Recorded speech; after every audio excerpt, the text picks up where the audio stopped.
Sofía, Fabiola, Ana Lucía, Camila Michelle, Maritza, Adriana, ¿dónde me quedé? Me fue ya.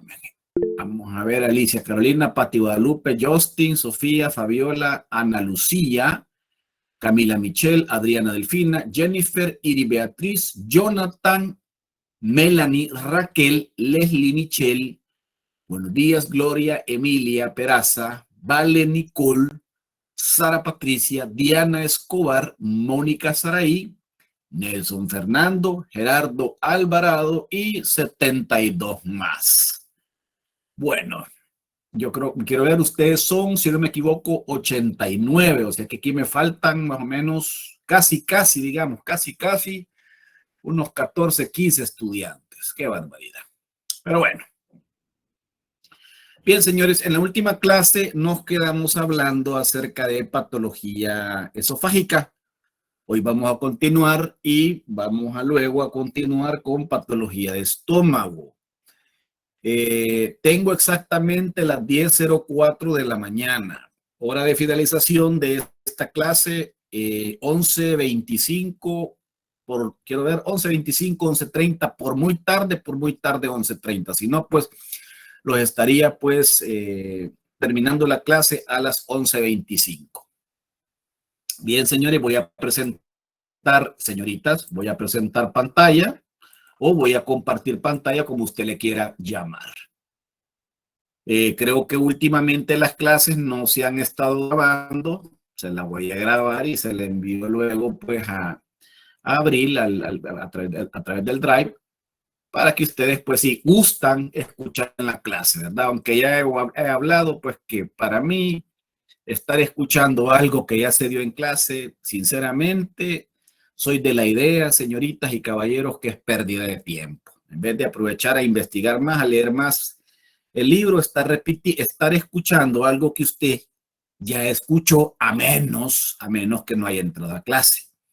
Yo creo que siempre le he dicho que por eso, si un dado caso, por algún motivo, pues yo no les puedo dar la clase, obviamente la clase se las dejo grabada. Pero estar en clase y luego estar escuchando la clase, para mí es pérdida de tiempo. Vamos a ver, Rodrigo, ¿cuál es tu duda, hijo?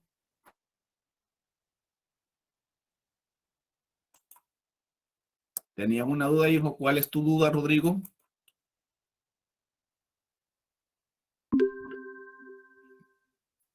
¿Todo el capítulo de Robbins hay que leer o solo algunas partes? Muy buena pregunta, Rodrigo, muy buena pregunta. No, Rodrigo, no es todo el capítulo. De hecho, por eso les estoy dando la clase, porque ustedes van a estudiar de ese capítulo los aspectos que yo les estoy brindando en clase. Para el caso, ustedes van a encontrar el apartado de patología de esófago. Ahí ustedes han visto que les he hablado, por ejemplo, de anomalías congénitas, les he hablado de acalasia, de atresia, de fístulas, hemos hablado de esofagitis, hemos hablado, por ejemplo, bueno, vamos a hablar de esófago de Barrett, de varices esofágicas, hemos hablado de hernia del hiato, hemos hablado de, por ejemplo, vamos a hablar de varices esofágicas. Entonces, así va a ser la dinámica, Rodrigo. Usted agarra de base la clase que le estoy dando acerca, por ejemplo, de patología de esófago, y en el libro usted va a profundizar más de lo que yo ahorita les estoy virtiendo en clase. Para el caso, vaya, por ejemplo, hoy vamos a hablar veamos qué vamos a hablar ahora, para contextualizar, porque yo creo que es válida la pregunta del compañero y esto es aplicable para todos. Por ejemplo, vamos a hablar hoy del síndrome de Mallory-Weiss. Vaya, entonces en el síndrome de Mallory-Weiss que les doy la clase, usted va a profundizar en el apartado de patología de esófago de síndrome de Mallory-Weiss. Ahí hay más información que le va a servir para estudiar. En el caso, por ejemplo, que hablamos de esófago de Barrett, entonces ahí en el libro está, en el capítulo, mejor dicho, en el capítulo 17, está el apartado de esófago de Barrett, y entonces ahí usted va a leer ese capítulo, ese apartado, mejor dicho, porque verá que en todo el capítulo hay muchas patologías que no las estoy tocando. Entonces usted va a estudiar va a hacer énfasis en las patologías que ahorita yo le estoy brindando. No es que se va a estudiar todo el capítulo. Quedamos claros ahora, Rodrigo, y no solo para Rodrigo, para todo el curso. ¿Quedamos claros, Rodrigo? Ok, me parece. Bien. Yo creo que era una pregunta válida porque sí, a mí se me había olvidado mencionarles esto, porque sí, no es todo el capítulo. Porque como les repito, hay partes que no se las voy a dar. Hay apartados que no les he proporcionado la clase. Entonces, no, hagan énfasis con eso, con lo que les estoy dando si van a estudiar. Muy bien. Después de esa pregunta que tenía toda la validez de Rodrigo, démosle entonces. Vamos a ver, ya habíamos hablado de divertículos esofágicos, hemos hablado de esofagitis por reflujo, hemos hablado de las características de esofagitis por reflujo. Hablemos entonces del famoso síndrome de Mallory-Weiss. Aquí lo tenemos. Bien.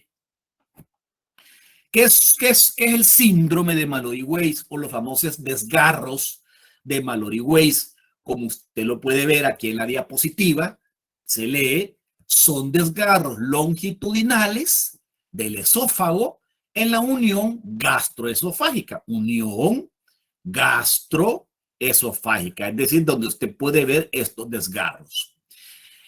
Obviamente, la causa principal es el reflujo gastroesofágico. ¿Por qué razón?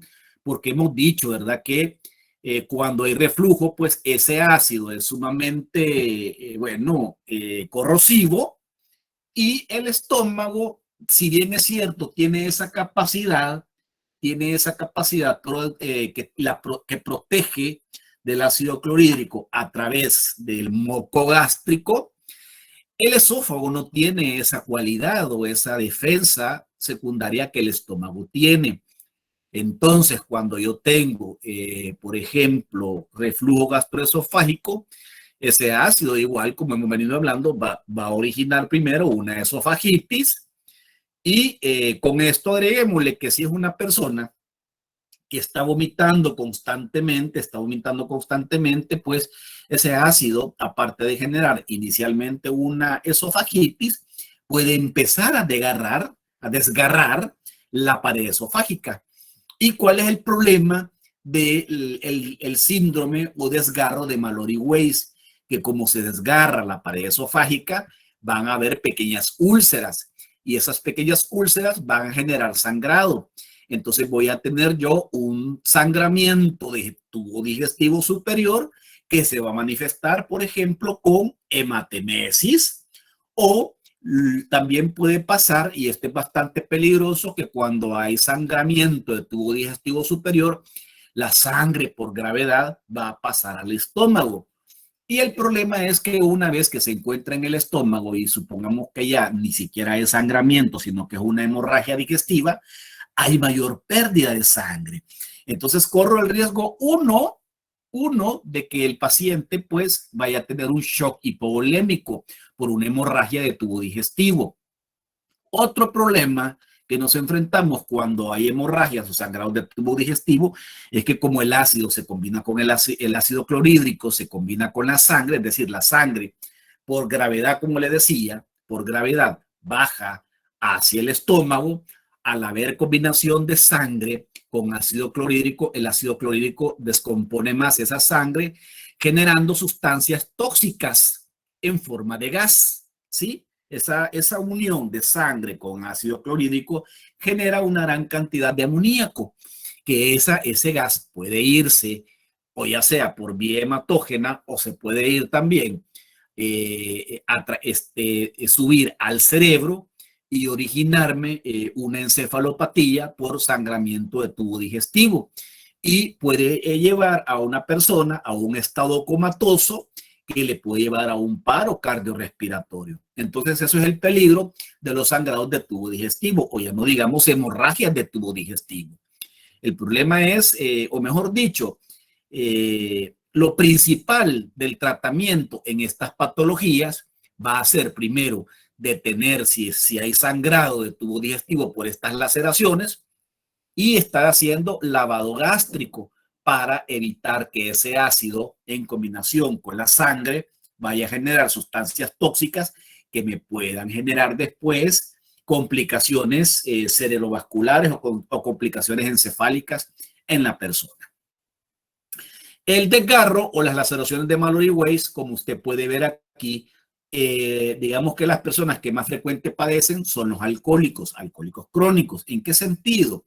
Acuérdense que el alcohólico crónico está constantemente ingiriendo alcohol y supongamos que es un alcohólico de la calle, pues de esos que inclusive toman alcohol 90 muchas veces o alcohol adulterado. Ese alcohol ya en el estómago incrementa más la secreción de ácido clorhídrico. Usted sabe que el alcohol es un secretágogo que genera mayor cantidad o estimula con mayor capacidad a las células parietales para que se secrete mayor cantidad de ácido clorhídrico.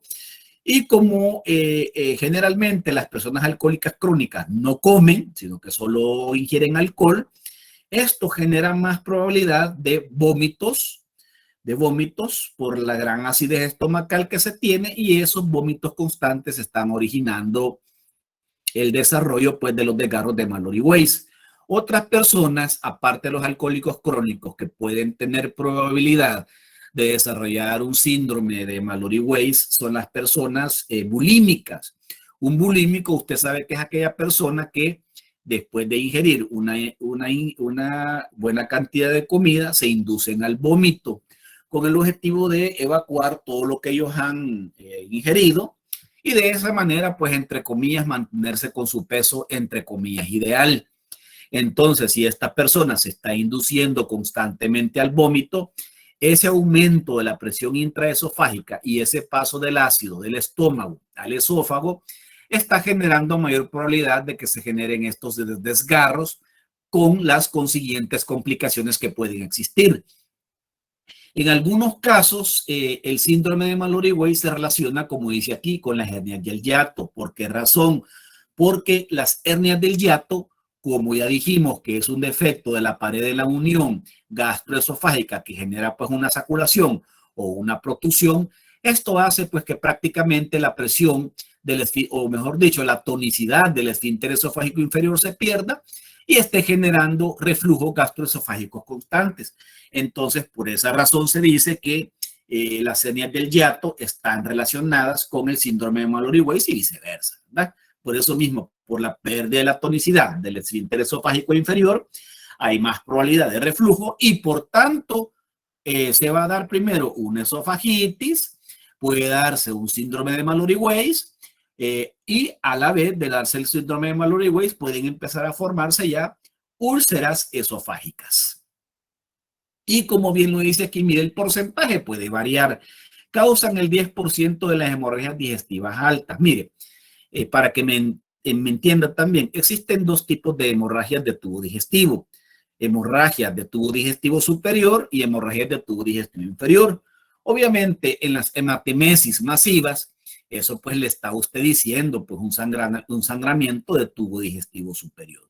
Pero, por ejemplo, cuando hay sangrado del recto y las heces, por ejemplo, salen oscuras por el efecto que tiene la sangre con las enzimas y con los ácidos que el aparato digestivo produce, pues vamos a tener también heces oscuras por producto de la degradación de la sangre junto con las enzimas y los ácidos que el aparato digestivo está generando. Entonces, partiendo desde ese hecho, yo voy a tener sangramiento de tubo digestivo superior y sangramiento de tubo digestivo inferior. Ejemplo de un sangramiento de tubo digestivo inferior sumamente frecuente. Pueden haber hemorroides que colapsan, que se rompen, y esto puede originar pues sangrados. Cuando hay, por ejemplo, algún tipo de carcinoma de colon, esas úlceras por el carcinoma pueden generar sangrados excesivos y generar sangramientos de tubo digestivo inferior. Entonces, es una manera de clasificar los sangramientos de tubo digestivo superior y sangramientos de tubo digestivo inferior.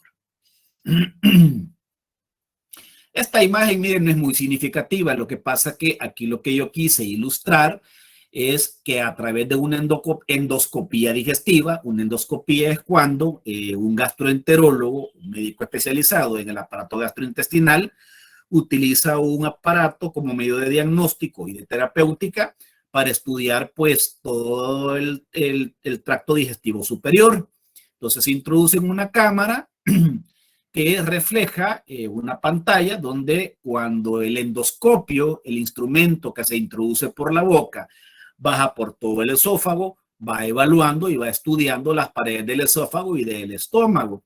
Entonces aquí lo que se quiere ilustrar es la pared esofágica con abundantes úlceras a nivel de la pared esofágica que pueden generar pues o pueden desarrollar un sangramiento de tubo digestivo superior.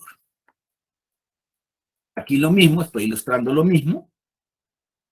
Y esta es una imagen de una necropsia de una persona, obvio, donde podemos ver el esófago y usted puede ver los desgarros longitudinales generados por las causas que anteriormente hemos mencionado, pacientes alcohólicos crónicos, pacientes, por ejemplo, que padecen de bulimia, podríamos llegar a tener pues estos desgarros que generan sangramientos del tubo digestivo superior. Aquí podemos ver el estómago, donde la sangre pues es más oscura. Entonces este es un ejemplo típico de una necropsia de los desgarros longitudinales de Mallory Weiss. Aquí usted puede ver los desgarros. Y esto es para que usted vea, esta es parte de la pared del estómago. Recordémonos que el ciclo pasado veíamos nosotros fisiología gástrica. Ahí hablábamos de la regulación, utilidad y secreción del aparato gastrointestinal. Hablábamos de las sustancias, enzimas que producen las células en el estómago. Y sabemos que el estómago tiene pues estos pliegues en sus paredes estomacales, pues para favorecer primero a la absorción de nutrientes, luego pues para la liberación de sustancias, enzimas que van a favorecer y ayudar la digestión. Entonces es por esta causa que prácticamente las paredes estomacales tienen estos pliegues. Vamos a ver, yo creo que tengo una mejor imagen sobre una endoscopía digestiva más adelante, pero para que usted entienda, una endoscopía digestiva, como usted puede ver aquí, este es un endoscopio en el cual se introduce por la boca, por la boca. El paciente, por supuesto, tiene que estar sedado, porque si, por ejemplo, a la persona se le introduce el endoscopio totalmente consciente, le va a generar el reflejo del vómito. Entonces va a ser incómodo para el paciente porque siente que se está ahogando. Entonces, generalmente, cuando se hace una endoscopia digestiva, se seda previamente al paciente que esté relajado para que el endoscopio pueda pasar y se puedan estudiar todas las estructuras del esófago, el estómago y la primera porción del intestino delgado.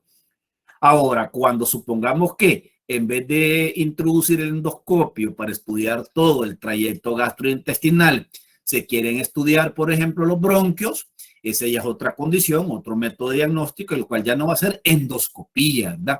Sino que va a ser broncoscopía para estudiar los bronquios y pues todas las estructuras aledañas a los bronquios y la tráquea. Y así, pues si por ejemplo una persona o un clínico quiere estudiar el aparato digestivo inferior, es decir, quiere estudiar, por ejemplo, recto, intestino grueso, intestino delgado, entonces ahí se hace una rectosimoidoscopía, que prácticamente viendo siendo lo mismo, el mismo principio, solo que para estudiar estructuras anatómicas del recto, del colon y del intestino delgado. Eso solo para que usted pues tenga un concepto cuáles son los instrumentos de diagnóstico de tipo invasivo para estudiar pues estas estructuras anatómicas. Mire, aquí no me voy a detener tampoco porque esto ya lo hemos hablado. Consecuencias del reflujo esofágico, pues ya sabemos algunas consecuencias que pueden haber. Inclusive yo ya le he puesto una imagen muy similar a esta, así que aquí no me voy a detener. Igual, usted ya sabe, y esta imagen la pongo precisamente por esto. Recordémonos que todo va en un proceso evolutivo. Las patologías de esófago tienen un proceso evolutivo. Primero yo voy a tener una esofagitis, ¿verdad? ¿Por qué? Porque como el ácido clorhídrico está irritando la pared del esófago, voy a tener una inflamación de esta. Luego puedo llegar a tener, por esa misma irritabilidad del esófago, la pared esofágica se puede empezar a dañar y se puede empezar a ulcerar. Entonces ahí voy a tener yo una úlcera de esófago, úlceras esofágicas. ¿En qué caso se da? Si se da más fácilmente una úlcera esofágica o un desgarro de Mallory Weiss. Recuérdese que el desgarro de Mallory Weiss, la etiología más frecuentemente son aquellas personas que son alcohólicos crónicos, pero que están constantemente en reflujo o que están haciendo constantemente arcadas. Acuérdese que una arcada, pues si, bueno, por si no sabe qué es una arcada, es cuando, por ejemplo, uno tiene vómitos incoercibles, es decir, vómitos que usted vomita y siente que no para de vomitar y siente que se está ahogando. Yo no sé cuántos de ustedes han experimentado esa sensación tan desagradable de vomitar, que uno siente que quiere dejar de vomitar y no puede y sigue vomitando y en ese momento, como prácticamente la epiglotis se cierra para que no se le vaya a ir el contenido gástrico a la tráquea, usted en ese momento no le está pasando aire. Entonces es una sensación desagradable cuando uno está vomitando y que genera la arcada porque uno no puede respirar. Entonces esa presión que uno hace en la arcada, es decir, que usted abre la boca y hasta hace el sonido, ese sonido típico del vómito, eso es la arcada. Entonces eso me está generando aumento de la presión intraesofágica y eso me está generando mayor riesgo de desgarros longitudinales de Mallory Weiss. Por la misma presión intraesofágica está aumentando la presión ahí, más el paso del ácido clorhídrico. Entonces es bien frecuente que los alcohólicos crónicos o los bulímicos, como mencioné anteriormente, tengan mayor probabilidad de desgarros de Mallory Weiss antes que las úlceras esofágicas. Bien, tengo exactamente las 10:25. Vámonos a preguntas en este momento. Si hay preguntas, señores de patología 6. Aquí me está preguntando, no es pregunta. Patricia Guadalupe, hasta ahorita acaba de ingresar a la clase porque no tenía acceso. Muy bien. Pregunto, ¿hay dudas hasta ahorita, señores y señoritas de patología 6? ¿Todo claro? ¿O hay preguntas que usted quiera plasmar o quiera preguntar? Yo tengo una pregunta, doctor. Hay ocasiones en las que uno siente como una sensación de querer vomitar, pero no vomita. Ok. Solo es como este sonido que usted dijo que hacíamos, ¿verdad? A ese Correcto. sonido se le llamaría, o esa sensación, se le llamaría siempre la misma arcada, aunque no vomitemos. Es correcto, Abril. Es muy correcto lo que usted dice. Eso es arcada. Lo que pasa, Abril, que muchas veces las arcadas van asociadas con el vómito, porque cuando uno vomita, ese sonido característico que uno emite, ¿verdad? Que se lo voy a simular. Uno vomita y le hace ese tipo, eso es arcada, pero muchas veces usted cabal empieza como a salivar, porque a mí me ha pasado también. Por ejemplo, si yo estoy a la par de alguien que está vomitando, inmediatamente yo voy a empezar a salivar y me van a dar ganas de vomitar y voy a empezar, aunque no vomite. Entonces, eso es arcada también, esa contracción involuntaria del esófago, a eso se llama arcada, que generalmente, la arcada generalmente va acompañada con expulsión del contenido gástrico, ¿verdad? Pero puede tener arcada, bien como usted lo ilustra, que solamente es el... Eso es arcada. Muy bien, Abril. Gracias, doctor. Bien. Aparte de Abril, ¿quién más tiene preguntas? O todo claro como la horchata, o todo claro como el agua. Ok, pues vamos a ver, vamos a esperar. A mí me gusta que me pregunten, señores, no los de venir a galiarse, hombre, y no que hagan preguntas. Si de por sí, como siempre he dicho, de por sí ni siquiera estamos en clase presencial, hombre. Pues, aunque sea en línea, pregunte algo, pues, aunque sea, mire, doctor, y a qué hora va a tener la clase, pues cualquier cosa, pregunte, hombre. Estoy esperando, caballero. Dice, bueno, ahí me dice Leslie Michelle, por ahorita todo clarito, doctor. Vamos a ver, Santos Anabel Cardosa, todo claro, doctor. Marvin Ariel, doctor, a largo plazo se puede desarrollar cáncer por el síndrome de Mallory-Weiss. Correcto, Marvin, es correcto. Por eso vamos así como evolución, como vamos, voy explicando las patologías en forma evolutiva, porque puede, bueno, no puede, ¿verdad, Marvin? Sino que se empieza con una esofagitis, luego con una úlcera o con desgarros de Mallory-Weiss. Los desgarros de Mallory-Weiss puede llevar a varices esofágicas. Si no lleva a varices esofágicas, puede llevar a un esófago de Barrett, en el cual pues ya el epitelio está cambiando y a la larga puede llevar pues a un carcinoma de esófago. Y hay ocasiones, Marvin, que las personas pueden desarrollar un carcinoma de esófago sin necesidad de pasar por todo este proceso. Generalmente, pues, digamos que son pacientes o personas asintomáticas o personas que padecen constantemente de reflujo durante la noche, amanecen roncos o amanecen, por ejemplo, con dolor en la garganta y creen que es normal. Obviamente es normal que uno al nomás levantarse, pues, hable un poco ronco, pero conforme usted empieza a platicar o usted empieza a articular palabras o empieza a hablar, pues ya la voz ya no se le hace tan ronca. Eso es típico. Ahora, si le duele la garganta a uno y pasa ronco, no solamente al despertar, sino que parte del día, probablemente eso es por reflujo constante gastroesofágico que a la larga podría estar asociado también un reflujo, va a ir cambiando el epitelio hasta llevar pues a un carcinoma de esófago. Carla María me pregunta, doctor, ¿podría repetir la patología que se ocasiona en el cerebro por amoníaco y que puede generar un coma? A eso se le llama encefalopatía. Lo voy a escribir, encefalopatía.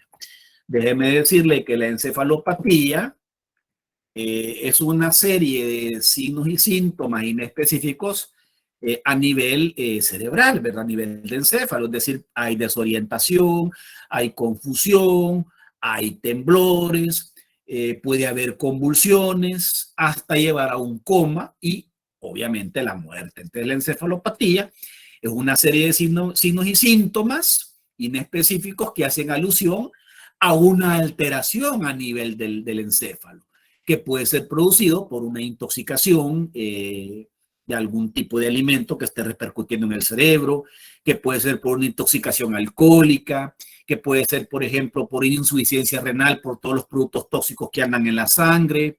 Es decir, Carla María, la encefalopatía puede ser producto de una gran cantidad de patologías, no necesariamente solo por la generación de amoníaco, de la reacción química que se genera entre la sangre con el ácido clorhídrico.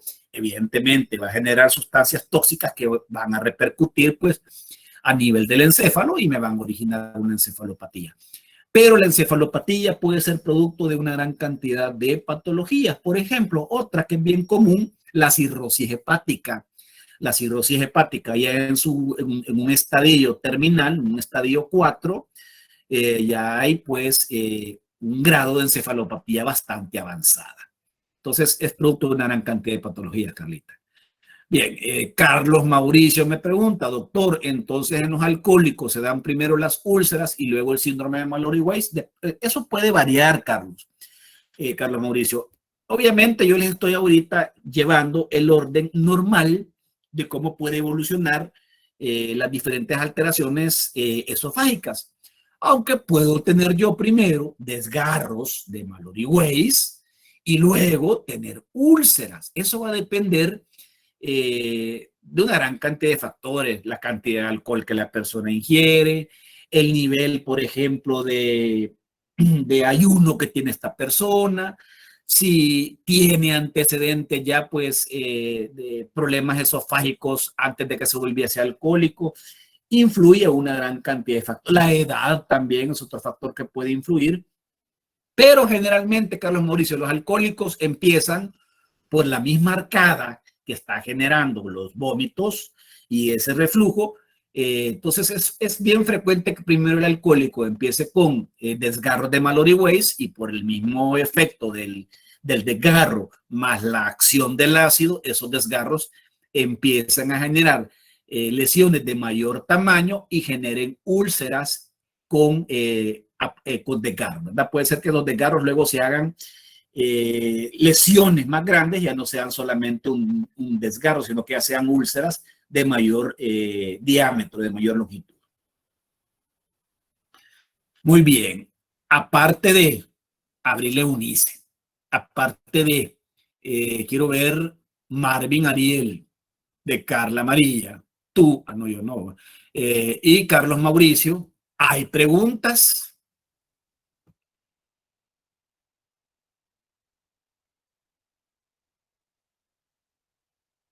Ok, Karim Leí me dice que todo claro. Ok, pues señores y señoritas, sigamos entonces, hombre. De barbaridad. Vaya, ¿qué es el esófago de Barrett? Aquí está, mire. Y tengo una diapositiva mucho mejor que explique el esófago de Barrett. Pero primero le pongo esta. Es una complicación del reflujo gastroesofágico de larga duración, es decir, es la gente que pues obviamente son alcohólicos crónicos y que tienen problemas de dispepsias de forma crónica, una gastritis crónica, por ejemplo, me puede llevar a sustitución del epitelio en el esófago y originarme un esófago de Barrett o de Barrett, ahí como usted lo quiere llamar, de Barrett o de Barrett.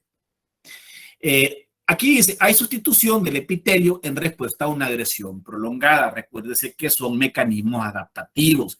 Esos mecanismos adaptativos que el cuerpo tiene, pero que a la larga, esa sustitución de epitelio para favorecer a que la pared, en este caso el esófago, se proteja, ese cambio de epitelio por esa agresión constante puede llevar a un crecimiento desordenado de células de ese epitelio, generándome una displasia esofágica que a la larga esa displasia me va a llevar más rápidamente o más frecuentemente a una neoplasia que puede ser de tipo maligna y terminar pues en un carcinoma. Entonces el esófago de Barrett, digamos lo que es una antesala o un aviso que si yo no cambio el problema de ese reflujo o mis patrones, por ejemplo, de ingesta de alcohol o mis patrones de solo comer comida demasiado condimentada, comida grasosa,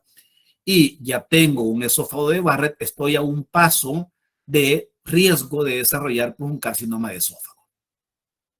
Aquí la patogenia no está clara, pero se cree que la inflamación, es decir, que la esofagitis y ulceración darían lugar al desarrollo de esta patología. Por supuesto, ¿verdad? Ya lo hemos explicado.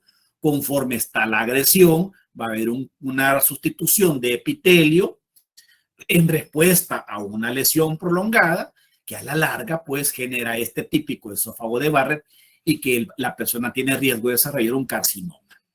Puede haber hemorragia y estenosis, obvio, ¿verdad? En un esófago de Barrett puede haber hemorragias por por las mismas úlceras de esófago o por el mismo desgarro longitudinal de la pared, a lo que se traduce como el desgarro de Mallory Weiss. Obviamente eso genera un sangramiento de tubo digestivo. Y en algunos casos puede haber estenosis. ¿Qué es estenosis? Ya se lo he dicho. La estenosis es el estrechamiento de un conducto. En este caso, pues el esófago es un conducto unidireccional que fisiológicamente, pues porque el esófago fisiológicamente lo que hace es pasar alimentos y líquidos de la boca pues al estómago.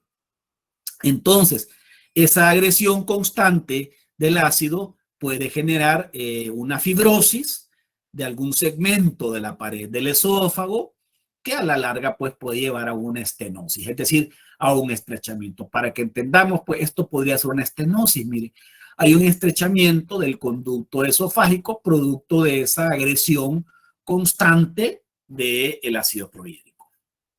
¿Cuál va a ser la complicación más temida de un esófago de Barrett? va a llevar pues al desarrollo de un carcinoma como le estaba explicando. Esta imagen no está bien ilustrada, pero igual, ¿verdad? Esta es una endoscopía digestiva, por eso se ve así. Esta es la pared esofágica y aquí yo tengo un esófago de Barrett porque usted notará que este color blanquecino es el epitelio normal del esófago y aquí pues ya el epitelio está totalmente sustituido. Entonces este es un típico, digamos, esófago de Barrett. Aquí podemos ver también, por ejemplo, un cambio de epitelio del esófago con respecto, pues, o de este segmento, el cambio de epitelio respecto uno al otro. Y esto es lo mismo. Mira, aquí usted puede ver estas zonas blanquecinas y estas zonas rojas, pues están denotando un cambio en el epitelio de la pared esofágica.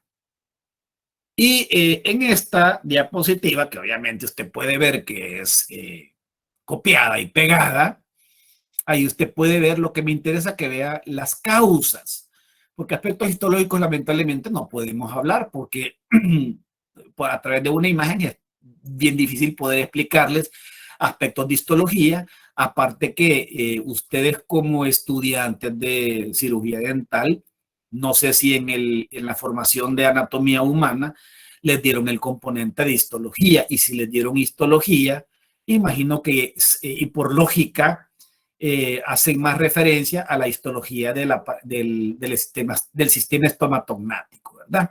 Entonces me interesan las causas. Miren lo que dice. Reflujo gastroesofágico crónico puede llevar a un esófago de Barrett. Un reflujo gastroesofágico crónico por una hernia del hiato o hernia hiatal. Ya sabe que es una hernia del hiato.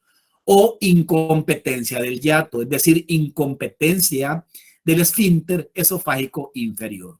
¿Con riesgo de qué? Con riesgo de desarrollar, pues, definitivamente un cáncer de esófago. Consecuencias sin tratamiento alguno, dice, el cambio celular avanzado, provocando más posibilidades de desarrollar de carcinoma de esófago en una persona normal. Yo creo que eso ya lo sabemos, ¿verdad? Yo creo que ya nos queda claro cómo estas patologías van a ir pues prácticamente evolucionando hasta llevar a un carcinoma de esófago. Y en esta diapositiva ya hemos hablado de esofagitis. Usted sabe que la esofagitis es inflamación de la pared esofágica que puede ser originada por una gran cantidad de factores. Hemos hablado de los más frecuentes, por ejemplo, el alcohol, una hernia del hiato, pero también usted puede ver que puede ser producto de fármacos, de fumar en exceso, de líquidos extremadamente calientes, de infecciones, por ejemplo, una candidiasis esofágica. Como yo tengo un hongo en la pared esofágica, evidentemente voy a tener un proceso inflamatorio. Un herpes a nivel de la mucosa oral que se expanda, pues, o se disemine aún más a la pared, por ejemplo, faríngea, y ese virus siga avanzando hacia el esófago, voy a tener yo una esofagitis producto de un virus. Entonces podrán notar que una esofagitis puede ser producida no solo por sustancias químicas, sino que también puede ser producido por patógenos, puede ser producido también por algunas manipulaciones mecánicas, como por ejemplo a uno cuando le hacen una endoscopía digestiva, puede que un endoscopio, pues ya le dije que es un instrumento flexible que tiene una cámara que se introduce por la boca y que va estudiando todo el esófago. Obviamente es un cuerpo extraño que pasa o se desliza por toda la pared del esófago, genera pues algún grado de inflamación de la pared esofágica. Entonces una esofagitis puede ser de etiología multifactorial, no solamente por un reflujo gastroesofágico, sino que una gran cantidad de elementos o factores pueden desencadenar un proceso inflamatorio a nivel de la pared esofágica.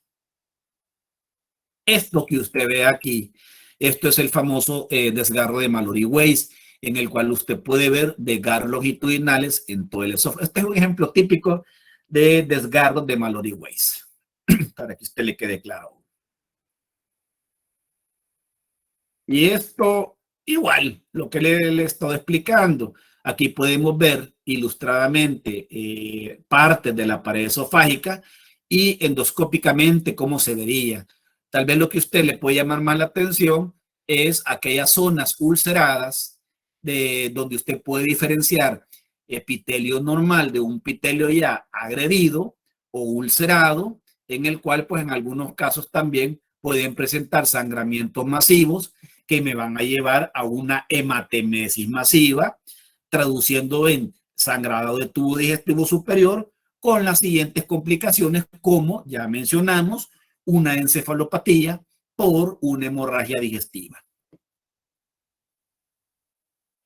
Y otra patología frecuente, vámonos a esta imagen para que le quede claro, leamos aquí solo y le explico mejor en la siguiente diapositiva. ¿Qué son las varices esofágicas? Mire, las varices, usted yo sé que ya ha visto ancianitas o personas de la tercera edad, generalmente pues con varices en los miembros inferiores, que muchas veces esas varices son tan marcadas que bien se ve la turticidad de esas varices en los miembros inferiores. Entonces es el mismo principio a nivel de la pared del esófago.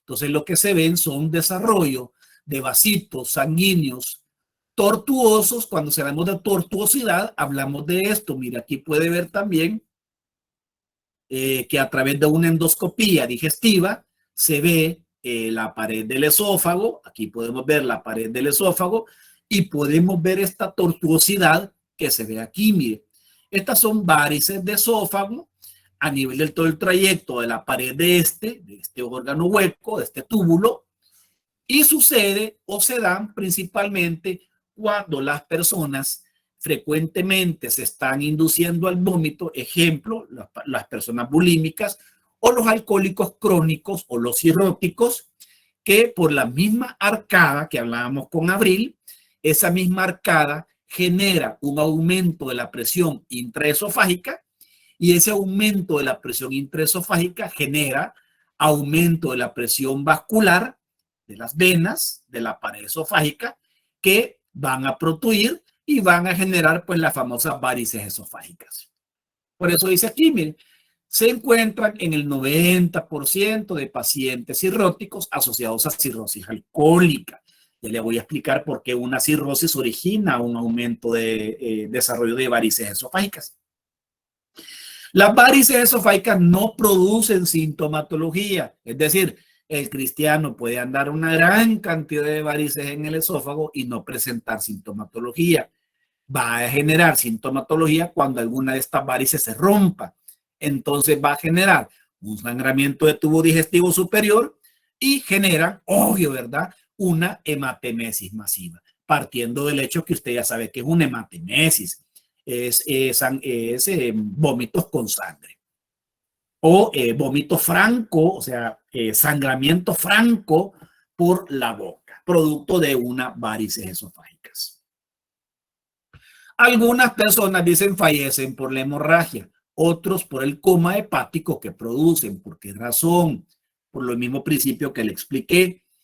O se les genera un shock hipovolémico por las pérdidas sanguíneas excesivas que se tienen a través de un sangramiento del tubo digestivo superior, o también esa misma sangre se combina con el ácido clorhídrico generando productos tóxicos que van a ir al encéfalo, me van a generar un grado de encefalopatía que me va a llevar pues a un coma y por supuesto al estar en un coma me va a generar un paro cardiorrespiratorio y me voy a petatear. Entonces estos son digamos los aspectos más relevantes de las varices esofágicas. En esta diapositiva usted puede ver ilustradamente, por supuesto, a mí en lo personal, pues desde que era estudiante, me gustaba estudiar este libro bueno, Netter es un médico que se encarga de, bueno, se encargaba, porque Netter yo creo que ya se petateó. Netter era un autor médico que él ilustraba la anatomía descriptiva, la anatomía humana descriptiva a través de dibujos que él hacía y no solamente anatomía descriptiva, sino que también patología descriptiva, como usted puede ver aquí. Porque aquí lo que está ilustrando a través de sus dibujos son las típicas varices esofágicas. Entonces usted puede ver que bien ilustrado cómo se ve disectada la pared del esófago y podemos ver también la gran cantidad de varices producto de lo que le he dicho, producto de esas arcadas constantes en el caso de las personas que son alcohólicos crónicos y están constantemente, van a vomitar y vomitar. La presión intraesofágica se aumenta, esto dilata las estructuras vasculares, las vénulas que se encuentran en el plexo pues, esofágico, y esto genera pues que las venitas protuyan, generando las famosas varices esofágicas. En el caso de las personas cirróticas, ¿qué sucede?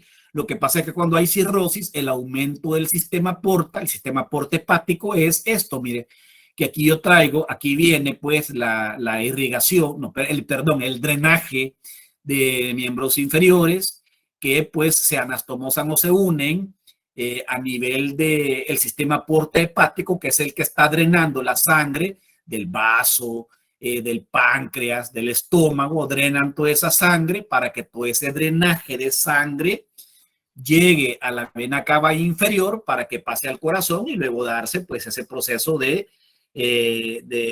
oxigenar la sangre en el pulmón, luego pasar por todo el cuerpo, luego las venas drenan toda esa sangre, terminan pues en el sistema porta hepático y del sistema porta hepático a la vena cava inferior, y podemos ver que cuando hay cirrosis hepática, entonces el aumento del sistema porta hepático se aumenta, hay aumento de presión en esta zona. Al haber un aumento del sistema porta hepático, porque es el que está drenando toda la sangre que viene de todas las glándulas y estructuras anexas del aparato digestivo, generan ese aumento de la presión venosa, generando el desarrollo de las varices esofágicas. Por eso es bien frecuente que los cirróticos padezcan frecuentemente de hematemesis masiva o que padezcan de varices esofágicas, porque ellos ya tienen constantemente o en forma crónica aumento del sistema porta hepático, generando pues el desarrollo rápido de varices a nivel del esófago. Entonces el peligro de las varices, ¿cuál va a ser? El peligro de las varices esofágicas, que estas se rompen y comienza el sangramiento con un riesgo sumamente elevado de muerte de estas personas. Esto ya lo expliqué, creo que está mejor explicado en esta diapositiva que en esta. Esto inclusive parecen, no necesariamente venas, parecen chimbolos lo que hay en el esófago. Así que, pero se quiere ilustrar aquí porque son varices esofágicas. Y esto es también para que le quede claro el sistema porta hepático. Sin embargo, en lo personal, me parece más ilustrativo esto. Aquí usted puede ver un hígado normal, un hígado cirrótico. Cuando hay cirrosis hepática, el hígado se hace más pequeño porque ya hay necrosis de hepatocitos, y aparte de eso, el hígado pues prácticamente hay una gran cantidad, se vuelve, se fibrosa totalmente el hígado, se fibrosa, se endurece.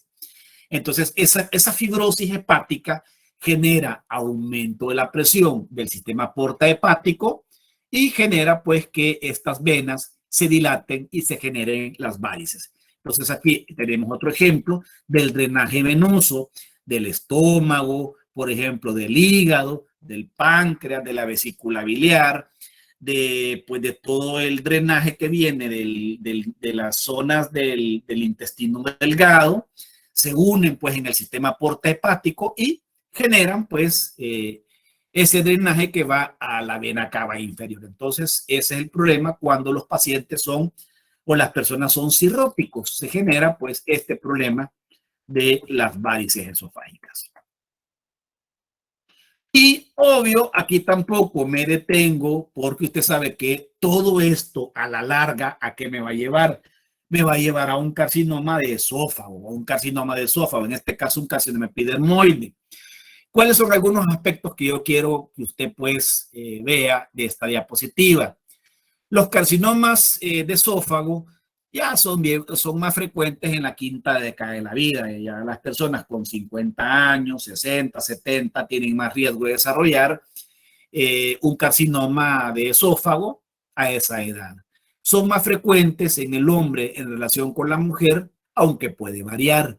La causa de por qué digamos que son más frecuentes el carcinoma de esófago en el hombre en relación con la mujer es porque generalmente, ¿verdad? Entre comillas, generalmente la mujer o el sexo femenino tiende a cuidarse más su salud, cuida más lo que toma, lo que come, lo que consume, ya sea por salud o ya sea por estética, para que se vea pues estéticamente mejor, que su morfología femenina pues tenga una morfología típica de una señorita, pues una mujer que se cuida, que tiene buena alimentación, que hace ejercicio.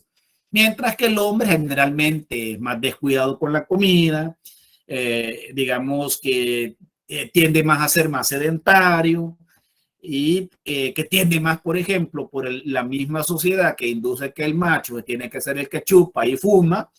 Entonces todo esto va a contribuir a que las enfermedades digestivas sean más frecuentemente en el hombre que en la mujer y por tanto la relación de este tipo de patologías malignas sea más frecuente en el sexo masculino que femenino, aunque sabemos que esto puede variar porque hoy por hoy podemos ver también que una gran cantidad de mujeres tienen hábitos alimenticios no saludables al igual que el hombre.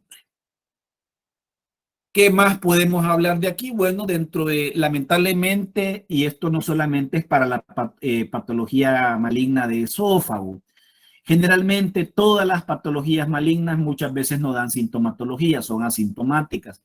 Lamentablemente, cuando vienen a dar sintomatología es cuando la patología ya está instaurada y está generando, por ejemplo, sangrados, dolor al tragar, pérdida de peso de forma abrupta y otra sintomatología inespecífica y que muchas veces este tipo de patologías se pueden diagnosticar en forma pues que yo ando investigando, por ejemplo, cada doctor que yo tengo mucho problema de dispepsia o tengo mucho problema de reflujo, quiero que usted me haga una endoscopía.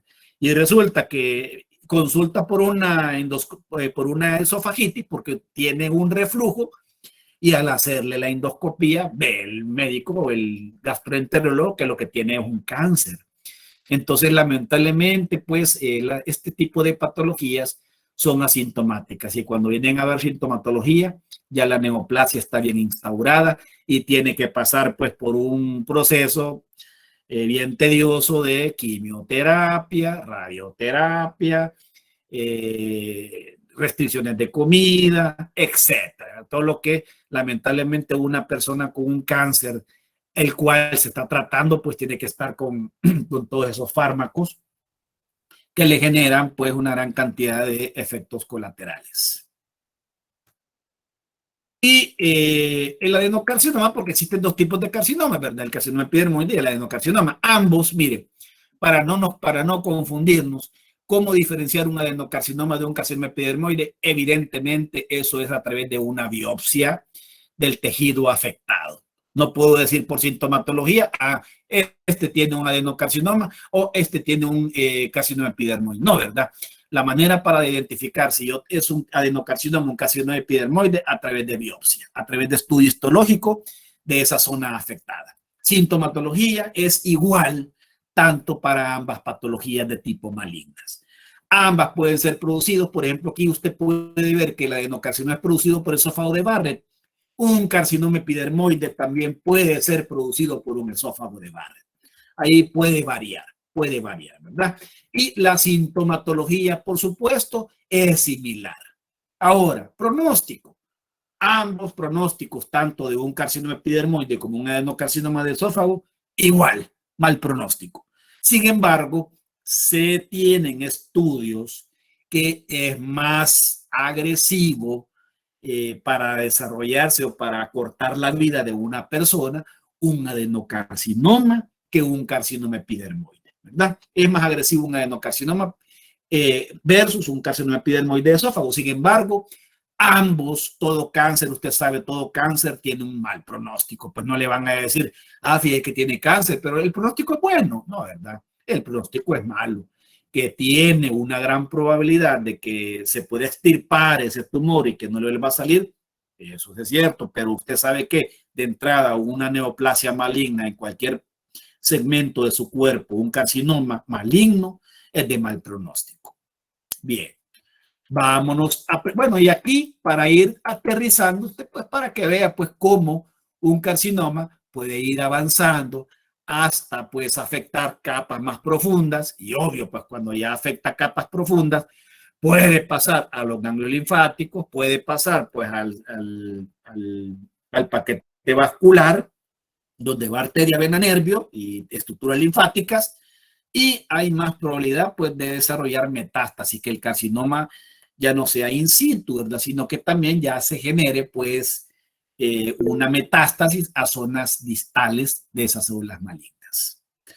Bien, señores, de patología 6, exactamente tengo las 11:59 de la mañana, las 11:59, las 10:59 de la mañana. Vámonos a preguntas o a dudas si es que hay.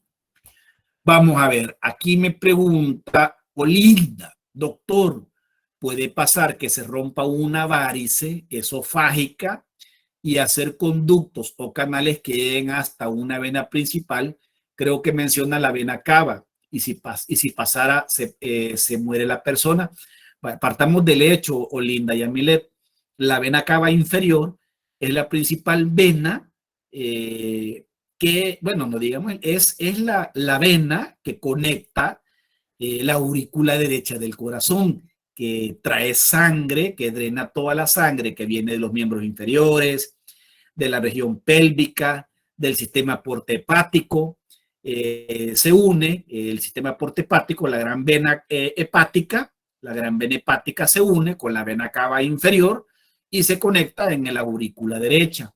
Obviamente, pues si se afecta de alguna manera ya la vena cava inferior, hay más probabilidades de complicaciones cardíacas, una insuficiencia cardíaca que pues definitivamente nos va a llevar a complicaciones cardiovasculares. Más sin embargo, como la vena cava inferior está mucho más arriba del sistema portohepático, difícilmente la vena cava inferior puede sufrir algún tipo de alteración en la pared de esta vena. Pero sí, pues, por ejemplo, las varices esofágicas por aumento de la presión del sistema portohepático puede generar también disfunción cardíaca, que la sangre que llegue a la vena cava inferior para que pase al corazón no llegue en una cantidad adecuada y generar problemas de insuficiencia cardíaca, que vamos a ver pues en la última unidad, que es patología cardiovascular, y obviamente generar problemas que pueden llevar a la muerte. Olinda, es correcto, sí se puede morir la persona. No sé si le queda claro lo que le expliqué, Olinda, o me disparé, porque a veces uno habla y habla y habla y se dispara y a veces ni le entienden a uno. Pero yo creo que sí se entendió porque ella me puso gracias. De todos modos, para que les quede claro a ustedes lo del sistema portohepático, cuando en morfofunción yo les voy a explicar la circulación mayor y circulación menor y la circulación cardiovascular. Entonces ahí le voy a explicar bien lo que he estado explicando, es decir, lo del sistema portohepático y su conexión pues con la vena cava inferior que va a dar al corazón y todo el ciclo cardíaco, y dónde se va la sangre, por dónde sale y por dónde regresa a través de la vena cava inferior si es para estructuras de miembros inferiores. Bien, aparte de Olinda, caballeros y señoritas de patología 6, ¿tienen dudas o tienen preguntas o tienen consultas o todo claro o todo negro o qué ondas?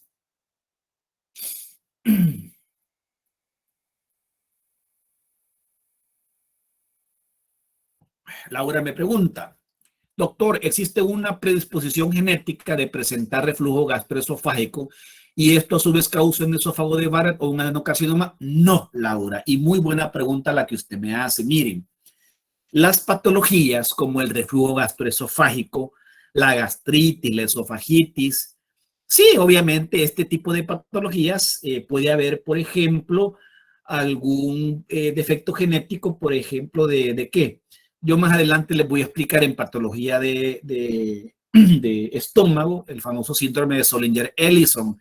El síndrome de Zollinger-Ellison es un tumor que se da pues en la cabeza del páncreas, que está generando una sobreproducción de ácido clorhídrico, generando úlceras duodenales y generando pues problemas gastrointestinales de reflujo. Pero el síndrome de Zollinger-Ellison es por un tumor. Eso sí, ese es componente genética, ahí sí hay predisposición genética, es decir, que por un síndrome de Zollinger-Ellison que mi papá tiene o tuvo, yo tenga esa predisposición de desarrollar este tumor que se llama gastrinoma y originarme problemas de reflujo, generarme problemas digestivos. Ahí sí está ese componente genético. Pero generalmente, Laura, y casi siempre los problemas de gastritis, de esofagitis, de esófago de Barrett, todos estos es por los malos hábitos alimenticios que muchas veces uno tiene, y me incluyo porque yo reconozco que si tengo malos hábitos alimenticios. ¿En qué sentido? Y esto va para todos. Bueno, sabemos el tipo de dieta que el salvadoreño pues está acostumbrado a ingerir. Bueno, usted le quieren vender una comida típica salvadoreña de desayuno, usted sabe que es, si bien es cierto, es rico, pues es abundante grasa. Para el caso, yo le doy un ejemplo, hace como una semana, mi madrecita sacrosanta hizo casamiento, pero le quedaron súper ricos. ¿Cuál era cómo se llama, el secreto de ese casamiento tan rico? Es que le había puesto manteca de tunco, había hecho el casamiento con manteca de tunco. Obvio, ¿verdad? Uno siente más rico, pero se imaginará la manteca de tunco, la gran cantidad de grasa que lleva, y entre más grasa, pues mayor producción de ácido clorhídrico. Entonces, si partemos del hecho que nosotros estamos acostumbrados a comer pupusas, con curtidos, salsa de tomate, que pastelitos, que enchiladas, que yuca con pepesca y ¿cómo se llama ahí? Salsa. No, yuca frita, ¿verdad? No yuca salcochada, yuca frita. Todo lo frito que nosotros estamos acostumbrados a comer, pues eso genera mayor producción de ácido clorhídrico y obviamente genera mayor problema gástrico. ¿Vale? Lo que Justin dice, los plátanos con aceite de los chicharrones, riquísimo. Pues sabemos que todo lo que se cocina con grasa de tunco, grasa de cuche, es bien rico. Pues los chicharrones, todo lo que se cocina con manteca de tunco queda mucho más rico. Entonces, agreguémosle a eso la mala alimentación o los malos hábitos que tenemos, que compramos platanitos, que compramos, por ejemplo, un resto de fritos que les ponen chile, que les ponen al western, que les ponen bastante limón, que usted se toma como 2 o 3 tazas de café o vasitos de café, etcétera. Usted sabrá todo aquello que genera mayor producción de ácido clorhídrico y por tanto nuestra población, Pati, porque para que no me desvíe tanto, porque siento que a veces me voy por la tangente, el tipo de alimentación que nosotros tenemos nos predispone a riesgo de desarrollar gastritis, esofagitis y todas estas patologías que estamos hablando, ¿verdad? Obviamente, si usted es una persona que tiene una dieta balanceada, que come bastante frutas y verduras, que ingiere bastante agua, que no le hace mucho pues, al condimento, que no le hace mucho a los platillos típicos, eso es favorable para usted. O tiene un balance, pues, porque tampoco estamos diciendo, bueno, ya no voy a comer todo esto porque me va a hacer daño. No, ¿verdad? Tampoco, sino que debe existir un equilibrio. Pero como lamentablemente no hay equilibrio casi en la población salvadoreña, entonces esto genera mayor riesgo de este tipo de patologías. No sé si me perdí o no sé qué onda, pero yo creo que le expliqué lo que usted me estaba preguntando. Y vamos a ver esto. No, me lo preguntó Laura, imagínense. Pati me pregunta, doctor, ¿qué tratamiento se le podría indicar a una persona que padece reflujo gastroesofágico? En estos casos, Pati, el tratamiento primero es orientado a cambiar hábitos alimenticios. Cambio de hábitos, Pati. De nada le sirve a uno estar tomando fármacos de última generación para gastritis, para reflujo, si usted sigue con los mismos hábitos alimenticios. Es decir, me dan, por ejemplo, fármacos de última generación para gastritis o para esofagitis, si yo sigo comiendo plátanos fritos, pupusas con curtido, pupusas revueltas como 6, 7 pupusas con curtido, salsa de tomate, chile, etcétera, ¿verdad? Chocolate. Entonces, no me sirve de nada los fármacos. Entonces, lo primero, el tratamiento base para las patologías que estamos hablando, Patti, es educación en salud, cambio de hábitos, evitar el consumo excesivo de todos estos alimentos que son altamente ricos en grasas saturadas o que son cocinados en aceite, ¿verdad? En aceite, y generan mayor riesgo de este tipo de patologías. Bien, ¿a alguien más que tenga preguntas aparte de Patti? El comentario de Justin está muy acertado, los plátanos con el aceite de los chicharrones, buenísimo. ¿Alguien más tiene preguntas, caballeros y señoritas de patología 6?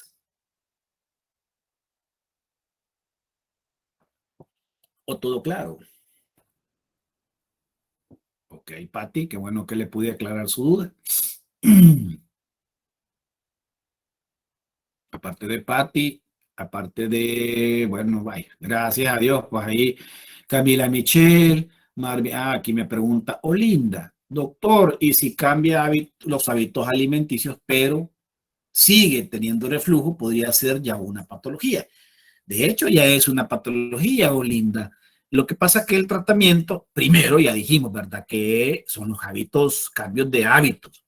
Y obviamente tiene que ir de la mano con fármacos que van a inhibir pues la sobreproducción de ácido clorhídrico que me están generando ese reflujo o esa gastritis, junto con los fármacos y los hábitos alimenticios, me van a favorecer pues a controlar esa inflamación, ya sea del estómago o del esófago, y pues definitivamente pues se mejora la persona. Pero tienen que ir de la mano, Olinda, los hábitos alimenticios y los fármacos también, porque no solamente en algunos casos cuando las patologías ya están bien instauradas, no solamente son los cambios de los hábitos alimenticios, sino que también se necesita un tratamiento farmacológico que va orientado, así a grosso modo se lo digo, va orientado pues a disminuir la inhibición de ácido clorhídrico o a proteger la mucosa estomacal para pues favorecer a la cicatrización o a la desinflamación de la pared, en este caso del estómago o del esófago, y de esta manera pues revertir ese proceso inflamatorio que está generando pues todo estas enfermedades que estamos hablando. Tiene que ir concomitantemente con fármacos, Olinda, no solamente con cambios de hábitos de salud. Muy bien, aparte de Olinda, ¿alguien más tiene preguntas?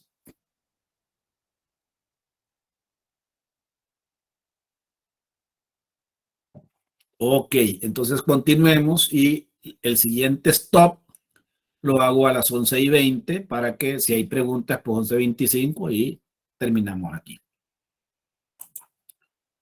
Vaya, esto es con respecto a patología de esófago. Empezamos hablando de patología de estómago y obviamente en algún momento voy a parar y vamos a continuar el día de mañana. Mire, prácticamente cuando hablamos de patología de estómago es lo mismo. Esos son los mismos factores desencadenantes que van a originar una esofagitis, generan una gastritis. Y valga la aclaración, es más frecuente que primero se instaure una gastritis, ¿sí? Una gastritis para luego instaurarse una esofagitis. ¿Por qué? Porque lo que lleva a un reflujo gastroesofágico es una gastritis, porque la génesis del ácido clorhídrico es en el estómago, ¿verdad? Entonces, si partimos del hecho que la esofagitis es producto del reflujo del ácido que viene del estómago hacia el esófago, evidentemente primero tenemos patología de estómago para luego generar patología de esófago. Y si pongo esta imagen aquí donde vemos a un cristiano pues que se está incendiando su estómago, es porque el principal, digamos, manifestación que el paciente remite o el paciente pues habla, que siente, es una sensación de quemazón. El estómago lo siente caliente, siento el estómago caliente, siento una sensación de quemazón que me empieza en el estómago y que me va a subir por todo el huehuecho, ¿verdad? Es decir, por toda la garganta. Entonces eso es, digamos, lo que el paciente inicia manifestando en una patología de estómago. Inclusive usted, sin padecer de una gastritis, usted sabe que si usted ha hecho mucho ayuno, no ha comido, ya tiene más de 8 o 10 horas de ayuno y usted tiene hambre, muchas veces usted puede sentir bien calientito el estómago. ¿Pero por qué? Porque como se está generando mayor secreción de ácido clorhídrico, porque la fase cefálica le está diciendo a la fase gástrica que produzca mayor producción de ácido, esperando esos alimentos. Al haber mayor producción de ácido clorhídrico, pues se genera esa sensación de calientito en el estómago, que si ya tenemos instaurada una gastritis, ya no va a sentir calientito, va a sentir quemante en la boca del estómago y en todo el esófago. Ahora, mire, esta imagen se la ilustro a grosso modo, porque nomenclatura de los diferentes segmentos anatómicos se lo voy a explicar más detenidamente el otro ciclo cuando hablemos en diagnóstico preclínico. En diagnóstico preclínico yo les enseño examen físico general, ¿verdad? Semiología del paciente en forma general. Entonces ahí vamos a hablar de la nomenclatura semiológica del cuerpo. Entonces ahorita solo para que usted tenga así pues una idea grande, una idea vaga, podemos dividir toda la región abdominal en 4 cuadrantes: cuadrante superior derecho, izquierdo, inferior derecho, inferior izquierdo. ¿Por qué es importante tener en cuenta esto? Porque sabemos que la cavidad abdominal tiene una gran cantidad de estructuras viscerales, por ejemplo el estómago, tenemos el hígado, tenemos el páncreas, tenemos la vesícula biliar, tenemos por ejemplo el intestino delgado, el ilion, el duodeno, tenemos el colon en sus trayectos: colon ascendente, colon transverso, colon descendente, recto sigmoides. Entonces, a través de los cuadrantes yo puedo saber qué estructuras anatómicas se encuentran en el cuadrante superior derecho, cuáles en el cuadrante inferior inferior derecho, y así pues en cada cuadrante sabemos cuáles son los órganos que se encuentran alojados en esos cuadrantes, que me van a servir más adelante para cuando yo haga la historia clínica, detalle con mayor precisión. El paciente manifiesta dolor de tipo quemante en el cuadrante superior derecho. Entonces usted ya tiene idea qué estructuras anatómicas se encuentran en el cuadrante superior derecho que le estén generando dolor al paciente. Por eso es importante la nomenclatura anatómica. Esto ya lo hablamos también el ciclo pasado. De hecho, el ciclo pasado hablamos de la regulación, motilidad, secreción del esófago, del estómago, del intestino delgado, del intestino grueso, hablamos del páncreas, hablamos de la vesícula biliar, etcétera. Así que aquí ya no me voy a detener, usted ya sabe todos estos elementos y yo asumo pues que se acuerda de los aspectos que más me interesan que usted pues conozca normalmente para hablar de patología. ¿Qué es gastritis? Usted sabe que gastritis, sin haber leído la clase, sabe que es inflamación de la pared del estómago. Que la gastritis puede tener, se clasifica en base a su evolución en gastritis aguda y gastritis crónica. La gastritis aguda es aquella que no sobrepasa los 15 días con manifestaciones clínicas. Ya cuando ya sobrepasa los 15 días y pasan la semana y usted sigue con problemas de gastritis, entonces ya estamos hablando de gastritis crónica. Entonces ahí tenemos gastritis aguda y gastritis crónica. Doctor, ¿y cuál es la diferencia entre una aguda y una crónica? Ninguno. Sintomatológicamente son iguales. Ambas se manifiestan de la misma manera en cuanto a sintomatología. En cuanto a complicaciones, sabemos que, bueno, ya le voy a explicar cuáles son algunas complicaciones de la gastritis aguda y cuáles son algunas complicaciones de la gastritis crónica. ¿Cuáles van a ser las causas? Bueno, mire, las causas son una gran cantidad y en una diapositiva le presento una gran cantidad de causas que me origina una gastritis. Para el caso, le pongo esta imagen.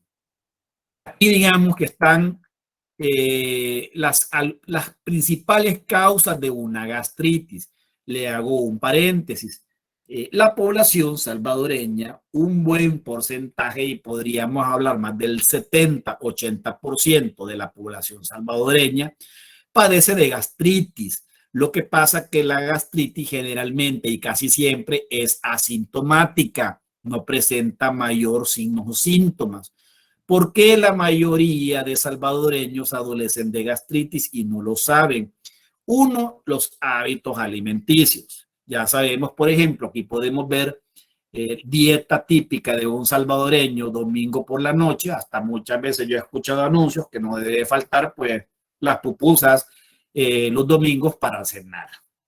Si no, pues para la casa, pues vamos a los planes a comer pupusas o vamos a Olocuilta, o aunque seamos al de la señora de la colonia a encargarle pupusas, porque típico, pues, pupusas los domingos en la noche, o los sábados en la noche, o día de semana.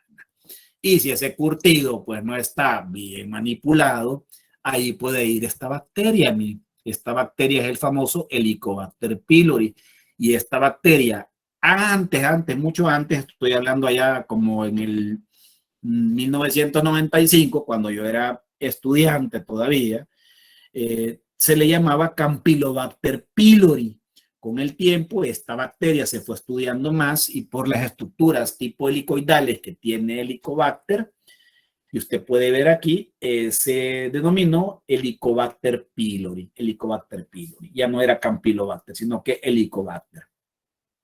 Entonces, esta bacteria en un principio se creía que solo un porcentaje de la población la tenía y que obviamente se tiene que dar tratamiento porque esta es una bacteria que ya es parte de la flora del salvadoreño. Es probable que ya sea parte de la flora normal, por eso muchas personas tienen gastritis y no lo saben. Aparte de eso, pues algunos factores que pueden desencadenar problemas gástricos puede ver, aparte de la comida grasosa condimentada, bueno, que la comida grasosa condimentada va acompañada de bebidas tipo cola, es decir, Coca-Cola, Pepsi-Cola, Salva-Cola, etcétera. ¿Y qué sucede con estas bebidas? Por la gran cantidad de colorantes que tienen, ya no digamos, por ejemplo, la Coca-Cola, favorece mayor producción de ácido clorhídrico. Entonces, Coca-Cola más pupusitas con curtido y salsa de tomate, el paraíso, ¿verdad? El paraíso. Pero lamentablemente, si eso es repetitivo, mayor desarrollo de secreción de ácido clorhídrico y por tanto mayor riesgo de gastritis. Otros elementos, ya no digamos el cigarro. Usted sabe que el cigarro es un secretagogo, es decir, es una sustancia que estimula a las células parietales para que se produzca mayor secreción de ácido clorhídrico. El cigarro lo que hace, pues, la nicotina, estimula pues el ácido, estas células generan mayor producción de ácido y que si es un estímulo constante por el tabaco, pues genera mayor sobreproducción de ácido y va a generar probabilidad de daño a la pared gástrica. El café está bien, ¿verdad? Que usted se tome su taza, 2 tazas en el transcurso del día. Lamentablemente, pues yo puedo ver y soy testigo que al menos en la facultad, cuando la ordenanza toma café, el administrativo toma generalmente la ordenanza, y lo veo yo, no lleva su tacita de café a la cafetera y manda su tacita. La ordenanza generalmente lleva un vaso de esos que son casi de 1,5 litros, de litro, y lo tapiza de café. Eso ya no es saludable, ¿verdad? Tiene gran perol de café, porque genera mayor probabilidad de gastritis.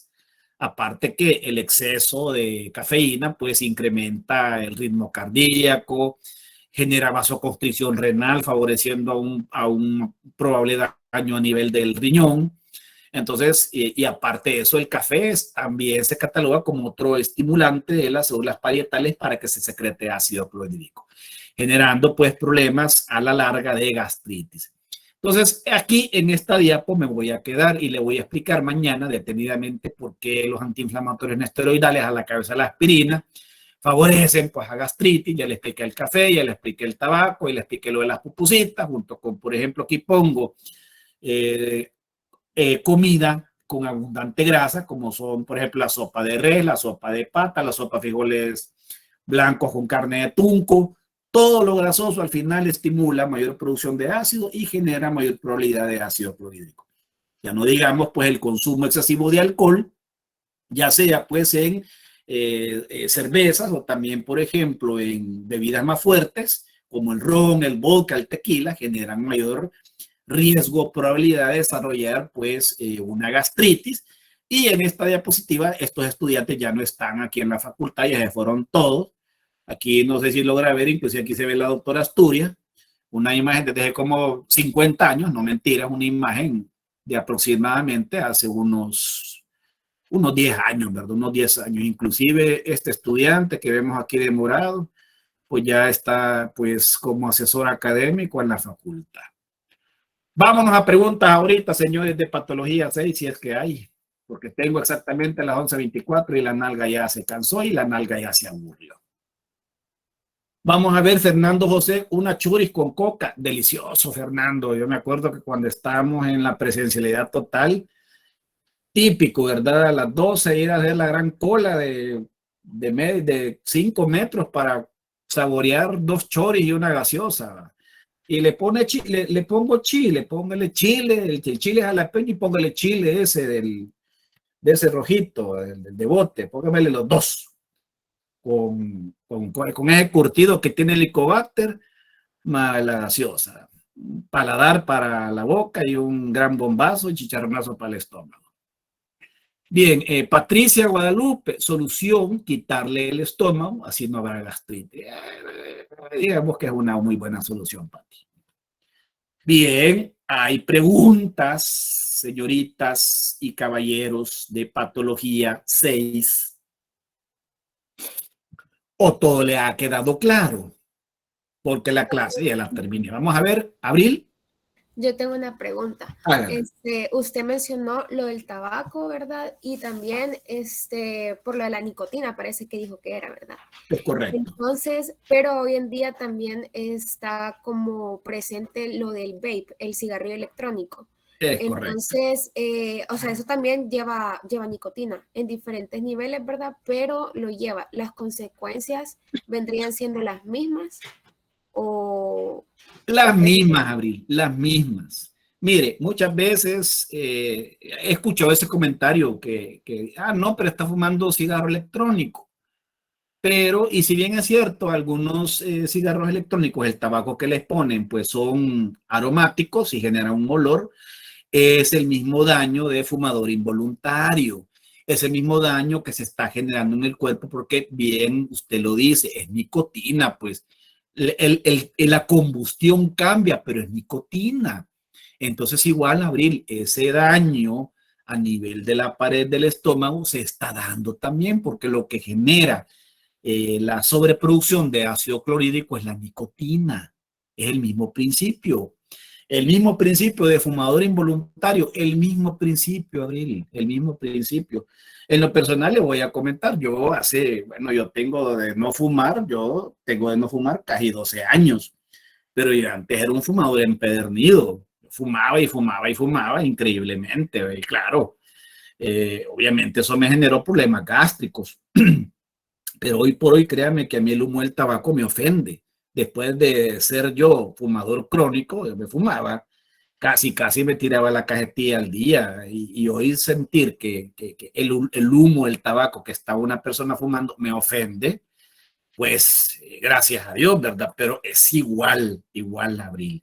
Tanto el tabaco electrónico como el tabaco convencional genera los mismos efectos dañinos, no solo en el estómago, sino que a nivel cardiovascular, a nivel renal, a nivel de la boca, que tal vez el riesgo de carcinoma disminuye un poco en relación con el tabaco normal. Es cierto, disminuye, pero igual los efectos a largo plazo vienen siendo los mismos. Bien, muy buen comentario, buena observación, Gabriel, lo de los tabacos electrónicos en relación con la gastritis. Ahí es el mismo principio por lo que usted me menciona, la nicotina. Bien. Aparte de Abril, ¿alguien más que tenga preguntas? Si no, señores, lleguemos hasta aquí porque yo ya tengo las 11:28 y ya estuvo, ¿verdad? Ya estuvo, ya demasiado.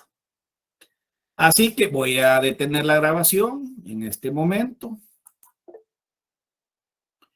Y bueno, nos escuchamos lamentablemente el día de mañana, no lamentablemente porque nos vamos a escuchar, no, lamentablemente la hora, ¿verdad? Porque para mí la hora más tediosa para recibir e impartir clases es a la 1 de la tarde. Yo a esa hora así de plano le huyo, pero no, hombre, Dios todopoderoso por la educación. Así que nos escuchamos mañana, caballeros y señoritas, a la 1 de la tarde, lamentablemente. Feliz día, señores, y ahí nos vemos al rábano.